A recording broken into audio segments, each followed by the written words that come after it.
कहा जाता है, जो कॉफिन जिसको कहा जाता है, उसका चित्र उन्होंने आज ट्वीट किया है। ऐसे लोगों पर तो देशद्रोह का मुकदमा दर्ज किया जाना चाहिए, जिनको इतनी भी समझ नहीं है कि देश की नई संसद और दूसरी ओर कॉफिन का चित्र, तो इससे ज़्यादा अपमान लोकतंत्र का और कुछ नहीं हो सकता है। लेकिन इतना ही नहीं, जेडीयू जो उनका अभी महागठबंधन का हिस्सा है वो कह रही है कि कलंक का दिन है। देखिए, कल नीतीश कुमार ने कहा कि नए भवन के बनने की आवश्यकता क्या है। तो नीतीश जी, तब आपने जब बिहार का ब्रिटिश कालीन पुराना म्यूज़ियम मौजूद था तो उसके जगह पर 1000 करोड़ रुपया खर्च करके नया म्यूज़ियम क्यों बनाया?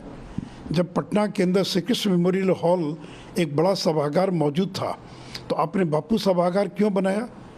तो नीतीश जी जैसा व्यक्ति इस तरह का गैर जिम्मेवाराना बयान दे, आपको नहीं आना है, बहिष्कार करना एक बात है, कि यह कहना कि इसकी आवश्यकता क्या है। 2026 के बाद जब नया परिसीमन होगा तो सदस्यों की संख्या बढ़ सकती है, वो कहाँ बैठेंगे? आज भी जब सेंट्रल हॉल में राष्ट्रपति का अभिभाषण होता है तो अलग से कुर्सियां लगानी पड़ती है लोगों को बैठने के लिए। तो अगर नया भवन बना है और पुराना भवन 90 साल पुराना हो गया तो उसका क्यों विरोध हो रहा है? और देखिए, इन लोगों ने कदम कदम पर विरोध किया, कोई ऐसा कदम नहीं है, सुप्रीम कोर्ट तक लोग गए, वहाँ भी इनकी याचिका खारिज हो गई। जब सिंह जो एम्ब्लेम था, नेशनल एम्ब्लेम, वो जब लगाया गया उस समय इन्होंने विरोध किया, शिलान्यास का विरोध किया। तो केवल इनको घृणा है, द्वेष है नरेंद्र मोदी से। लेकिन ये कलंक का दिन कह रहे हैं कि आप मानते हैं ऐसा? मैंने कहा कि तुलना कर रहे हैं, वही कह रहे हैं कि इनके एक सहयोगी कॉफिन से तुलना कर रहे हैं, इनके एक सहयोगी कह रहे हैं कलंक का दिन। इसमें क्या कलंक है? मुझे बताएं ना, समझाएं ना, इसमें क्या कलंक है? क्या देश के प्रधानमंत्री को अधिकार नहीं? और क्यों नीतीश जी ने बिहार विधानसभा का जो नया भवन बना उसका उद्घाटन क्यों किया उन्होंने? क्यों उन्होंने शिलान्यास किया?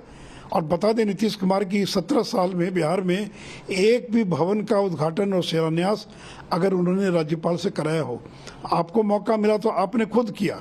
और आज देश का प्रधानमंत्री, जिसको दूसरी बार देश की जनता ने जनादेश दिया है, वो जब उसका उद्घाटन कर रहे हैं तो आपको इतनी जलन हो रही, इतनी ईर्ष्या हो रही है। ये सुप्रिया सुले हैं, एनसीपी की सांसद हैं, वो कह रही है कि नया पार्लियामेंट बिल्डिंग का बिना अपोजिशन के उद्घाटन एक तरह से इनकम्प्लीट इवेंट है और इसका मतलब यह है कि कोई लोकतंत्र नहीं है देश में। आपने ना बहिष्कार किया, हमने तो आपको आमंत्रित किया, स्पीकर ने तो सबों को कार्ड भेजा, तो आपको आना चाहिए था, कोई उद्घाटन करे। लेकिन आपको तो विरोध करना है कि इसका श्रेय नरेंद्र मोदी को न मिल जाए, बीजेपी को न मिल जाए। अरे भाई, श्रेय तो मिलेगा ही उनको, नरेंद्र मोदी को। अगर 2.5 साल के भीतर इतना भव्य भवन बनकर तैयार हो गया, इसलिए मैंने तो कहा कि अगर अपोजिशन में हिम्मत है, कांग्रेस में, एनसीपी में, तो वो ऐलान करें कि ये अपवित्र भवन है, इस भवन के अंदर हम कदम भी नहीं रखेंगे और हम अपनी लोकसभा की सदस्यता से इस्तीफा दे रहे हैं। शुक्रिया।